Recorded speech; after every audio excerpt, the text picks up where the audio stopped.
Hello, I am Robert Howe of the Law Office of Robert Howe, PC, located in Brooklyn, New York.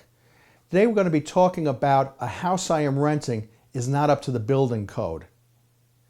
Many people have a lackadaisical attitude when renting versus buying, but if you analyze both situations, they are similar.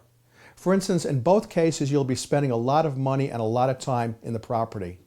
When a person decides to buy a house, they do a lot of investigation, but when a person decides to rent, the only questions usually are, how much is the rent and how am I getting a lease? Very elementary questions like, are you the owner? Are there any violations? Are there any lawsuits? Are never asked. Tenants take a very passive attitude toward the landlord in an effort to please and get the apartment. With so much information online, it's a good idea for the tenant to check if there are any violations against the property.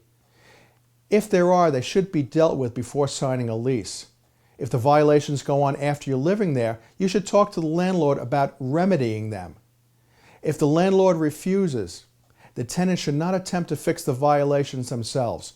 Rather, they should contact the local government department, who may fine the landlord or may make the repairs and then charge the landlord.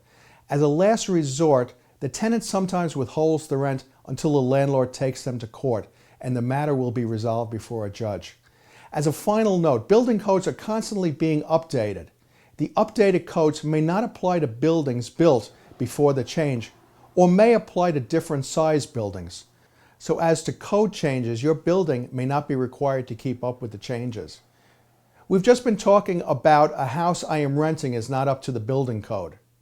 I am Robert Howe of the Law Office of Robert Howe, PC, located in Brooklyn, New York.